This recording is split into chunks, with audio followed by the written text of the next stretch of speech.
filled with excitement, fun, and is beyond limits. But the question is, are you ready to jump? If it is a yes, then you have jumped into the world of ultimate entertainment. Welcome to YOLO 247, a place of fun, indulgence, and endless surprises.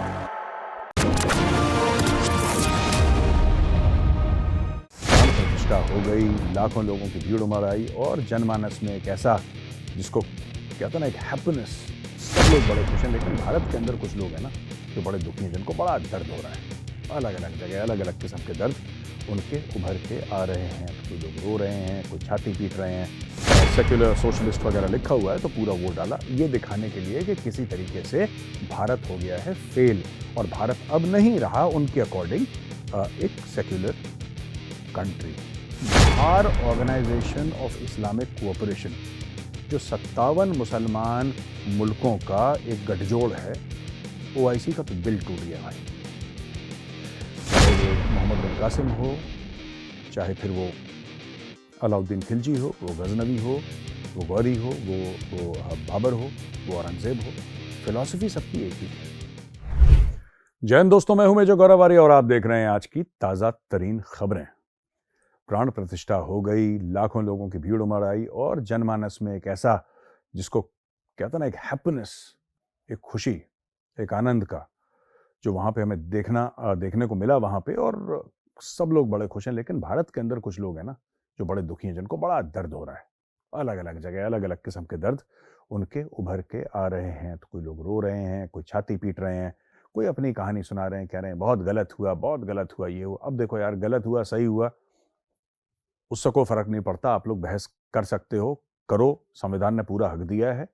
और मतलब जिसको कहते हैं ना कि जबरदस्त की आप बहस करो, जबरदस्त किस्म की, कोई दिक्कत नहीं। अच्छा, कुछ लोगों ने संविधान का हवाला दिया और कुछ लोगों ने भारत का जो प्रियम्बल है। तो दोस्तों, कुछ लोगों ने क्या करा कि कुछ लोगों ने preamble of the Indian constitution डाला वहां पे और ट्वीट करा, इंस्टाग्राम पे डाला, जहां पे सेक्युलर सोशलिस्ट वगैरह लिखा हुआ है। तो पूरा वो डाला ये दिखाने के लिए कि किसी तरीके से भारत हो गया है फेल और भारत अब नहीं रहा उनके अकॉर्डिंग एक सेक्युलर कंट्री, क्योंकि प्रभु श्री राम का मंदिर बन गया। अच्छा, उन लोगों को शायद ये नहीं पता है, कम पढ़े लिखे तो होते ही हैं, खासतौर से सेलिब्रिटीज काफी कम पढ़े लिखे होते हैं। They have no clue, they have no knowledge. उनको ये नहीं पता है कि कॉन्स्टिट्यूशन का वो भाग जो फंडामेंटल राइट्स के साथ डील करता है, उधर जो ओरिजिनल कॉपी है कॉन्स्टिट्यूशन की, उसमें प्रभु श्री राम, सीता मां और लक्ष्मण जी की पिक्चर बनी हुई है। वहां पे there is a painting which is printed there. ऐसा क्यों करा?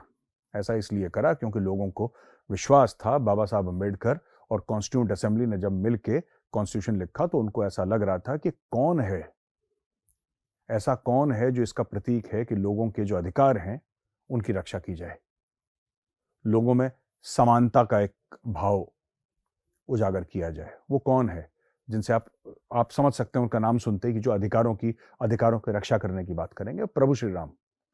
तो उनकी वहां पे पेंटिंग लगाएगी। तो ये लोग जो कॉन्स्टिट्यूशन का हवाला देते हैं, उनको यही नहीं पता है कि हमारा कॉन्स्टिट्यूशन है क्या और वो कहता क्या है। What is the soul of the constitution of India, वो मिस कर जाते हैं। वो इनको अच्छा लगता है कि you know we the people of India, बड़ा इनको अच्छा लगता है सुनने में कि हम किसी, they use the constitution as an argument, not realizing that it's much more than just words. There is an entire emotion and entire philosophy behind the Constitution of India. ये लोग समझते नहीं है कि संविधान के पीछे क्या विचारधारा रही होगी या आज भी क्या विचारधारा है। खैर, जो देश के अंदर हैं वो देश के अंदर हैं, उनको तो संभाल ही रहे हैं। बिहार ऑर्गेनाइजेशन ऑफ इस्लामिक कोऑपरेशन जो 57 मुसलमान मुल्कों का एक गठजोड़ है, ओआईसी का तो दिल टूट गया भाई। तो दोस्तों, ओआईसी ने एक ट्वीट जारी कर दिया और उस ट्वीट में यह बोल दिया कि साहब हमें पसंद नहीं आया, ये जो हुआ है, ये जो भारत में हुआ है गलत हुआ है। और ये बाबरी मस्जिद था, उसको तोड़ के जहां पे सेंचुरीज यानी कि सदियों से जहां पे नमाज चलता चला आ रहा था, वहां पे एक मंदिर बना दिया है, ये बहुत गलत है, ब्ला ब्ला ब्ला, दुनिया भर की उन्होंने बात कर दी। कोई ये बोलने को तैयार नहीं है कि वहां पे मस्जिद जो बना, वहां पे क्या तोड़ के मस्जिद बना। और ये जो आक्रांता तो बाहर से आए थे, इनका काम ही यही था, मंदिर तोड़ के उसके ऊपर मस्जिद बनाओ। कभी ये कोशिश नहीं करी कि मंदिर बना उसके बगल में मस्जिद बना लो यार। कहीं और बना लो। ये फिलॉसफी क्या थी? देखिए, आपको ये समझना पड़ेगा करा क्यों ये। फिर मैं ओआईसी पे वापस आऊंगा। मैं 2 मिनट आपको ये समझाना चाहता हूं करा क्यों। आप जब किसी पे हमला करते हैं और आप उसको सब्जुगेट करते हैं या उसको दबा लेते हैं आप अपने बाजुओं के दम से, अपनी तलवारों के दम से, क्योंकि वो पीसफुल लोग हैं और आप इन्वेडर हैं, आप कहीं और से आए हैं, बाहर से आए हैं, देश के नहीं हैं, तो फिर आप उनको कैसे ये दिखाएंगे कि भाई तुम हमसे नीचे हो, हम तुम्हारे ऊपर हैं। जो उनकी आस्थाएं हैं, जो उनकी मान्यताएं हैं, जो उनका धर्म है, जो उनका पंथ है, उसको तोड़ने की कोशिश करेंगे, उनका मनोबल तोड़ने की कोशिश करेंगे। अब जो प्रभु श्री राम को मानने वाले हैं, जब वो उनके जन्म स्थान का मंदिर टूटते हुए देखेंगे तो उनका दिल टूटेगा, ये बात तय है। और फिर उनमें लड़ने की क्षमता लगभग सी खत्म हो जाएगी, क्योंकि दिल इतना टूट चुका होगा कि वो परेशान हो जाएंगे। उनमें एक हीन भावना बैठ जाएगी, और यही कारण था। वरना जमीन की आज भी भारत में कोई कमी नहीं है। आपको जितना बनाना है आप बनाइए, आपको जो करना है करिए। ये फिलॉसफी थी इन्वेडर्स की, चाहे वो मोहम्मद बिन कासिम हो, चाहे फिर वो अलाउद्दीन खिलजी हो, वो गजनवी हो, वो गौरी हो, वो बाबर हो, वो औरंगजेब हो। फिलॉसफी सबकी एक ही थी। अब क्या हुआ कि ये बन गया, और ओआईसी को बिल्कुल, जिसको कहते हैं कि ओआईसी को इसके गहरे गहरे घाव आने लगे। ओआईसी में, ऑर्गेनाइजेशन ऑफ इस्लामिक कोऑपरेशन यानी कि ओआईसी बहुत परेशान हो गया भाई इस चीज को लेकर कि ऐसा हो क्यों रहा है, आखिर प्रॉब्लम क्या है इन लोगों के साथ, ऐसा कर क्यों दिया, कैसे कर दिया। तो मैं ओआईसी वालों को ना सिर्फ एक बात बोलना चाहता हूं। मैं छोटी सी बात कहना चाहता हूं कि देखो यार, ऐसा है कि वहां पे पहले मंदिर था, मंदिर के ऊपर मस्जिद बनाया गया, फिर मस्जिद तोड़ा गया, फिर उसके ऊपर मंदिर बनाया गया। It has turned a full circle. आप लोग अपने गिरेबान में झांक कर देखें, जो ओआईसी के देश हैं। मैं चाहता हूं आप लोग भी अपने जरा गिरेबान में झांक के देखें। पाकिस्तान को ले लीजिए, 428 मंदिर थे पाकिस्तान में, 408 तोड़ दिए इन लोगों ने, 408 तोड़ दिए।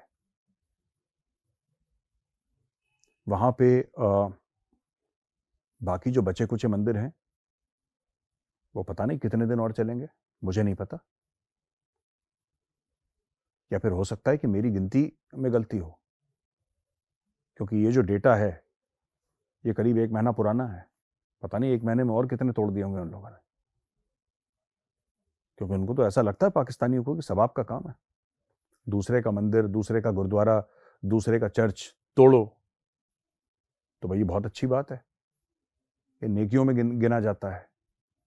पहली बात ये। दूसरी बात, वहां पे मंदिरों को तोड़ के उधर यूरिनल बना दिया। कराची में एक मंदिर था जिसको तोड़ के टॉयलेट बना दिया, उसके ऊपर यूरिनल बना दिया उसके ऊपर। कुछ मंदिरों को तोड़ के उनके ऊपर शॉपिंग मॉल्स बना दिए। ओआईसी ने एक ट्वीट नहीं करा, पाकिस्तान में किसी का दिल नहीं टूटा, किसी भी मुस्लिम देश ने इसको कंडेम नहीं करा कि आप ऐसा कर क्यों रहे हैं, आपने इतने मंदिर तोड़ दिए। किसी ने कुछ बात नहीं बोली। जब 1000 हर साल हिंदू लड़कियां रेप होती हैं, कन्वर्ट होती हैं वहां पे, किसी के माथे पे बल नहीं पड़ता। कोई 1 मिनट के लिए नहीं सोचता कि ये लोग कैसे जीते होंगे इतनी दहशत में। पाकिस्तान के हिंदू कर दिया। क्यों करा? क्योंकि कर सकते हैं, गुंडागर्दी है, इसलिए पाकिस्तानियों ने कर दिया, तोड़ दिए मंदिर, कर ली किडनैप लड़की, कर दिया रेप, कर दिया कन्वर्ट। बोलो क्या कर लोगे? ये इनका एटीट्यूड है। तो ओआईसी कभी ट्वीट नहीं करेगा। अब मैं आपको एग्जांपल देता हूं हाया सोफिया का। हाया सोफिया एक चर्च हुआ करता था, आज की तारीख में हाया सोफिया मस्जिद है, राइट। हाया सोफिया को मस्जिद तो बहुत पहले बना दिया था सुल्तान महमद III ने, ऑटोमन सुल्तान था वो। उसके बाद कमाल अतातुर्क ने उसको बना दिया म्यूजियम। पर म्यूजियम के बाद अभी हाल फिलहाल 1-1.5 साल पहले घूमते घूमते वहां पे कौन पहुंचता है? Erdogan, president of Turkey. और वो कहता है कि हाँ ये तो चर्च हुआ करता था ना पहले। कहा जनाब, चर्च हुआ करता था, कल से मस्जिद बनेगा है। हाया सोफिया मस्जिद बन गया। ओआईसी में किसी ने चूं करी? किसी ने चूं करी? एक बार नहीं। हमसे ही प्रॉब्लम है, और अगर प्रॉब्लम है तो होती रहे, वो भी कोई बात नहीं है। लेकिन यहां पे भी लोग हैं जो मुस्लिम कंट्रीज जो ओआईसी के साथ चलते तो हैं, लेकिन उनके काम अलग हैं। अब 14 फरवरी को बैप्स का एक बहुत बड़ा हिंदू टेम्पल यूएई में इनॉग्रेट हो रहा है और मोदी जी जा रहे हैं इनॉग्रेट करने के लिए। ये भी एक सच्चाई है मुस्लिम वर्ल्ड की, सारे के सारे पाकिस्तानी जैसे नहीं है, सारे के सारे पाकिस्तानियों जैसे नहीं है, वेल मीनिंग लोग भी हैं। वेल मीनिंग में से एक यूएई में हम देख सकते हैं, दूसरा हम देख सकते हैं आपके जो हो रहा है पूरे सऊदी अरब में चेंज हो रहा है। प्रिंस मोहम्मद बिन सलमान जो क्राउन प्रिंस है, वहाँ के प्राइम मिनिस्टर हैं, वो कर रहे हैं चेंजेस, तो उसको भी हमें सैल्यूट करना चाहिए और अपलॉड करना चाहिए। तो चेंजेस आ रहे हैं यकीनन, लेकिन वेरी मेनी कंट्रीज बिलीव और they don't raise their voice जब किसी और मजहब के खिलाफ कोई किसी मुस्लिम कंट्री में एक्शन होता है। तो ये बहुत एक दुख का विषय है दोस्तों। मैंने सोचा कि आपके साथ शेयर करूं कि कि ये क्या चल रहा है, और राम मंदिर को देख के जिन लोगों को कष्ट हो रहा है, ओआईसी कंट्रीज को जो कष्ट हो रहा है, तो आपका जो कष्ट है दोस्तों, और मैं ओआईसी कंट्रीज के लिए मेरा पैगाम है, मैसेज है, संदेश है कि आपका कष्ट हमें अच्छा लगा और प्रभु श्री राम करें कि ऐसा ही कष्ट आपका बढ़ता चला जाए, बढ़ता चला जाए, बढ़ता चला जाए। तो दोस्तों ये वीडियो लगा कैसा आपको? अगर पसंद आए तो उस वीडियो को लाइक करिए। मैं कल फिर हाजिर हूंगा एक नई वीडियो के साथ, तब तक के लिए जय हिंद।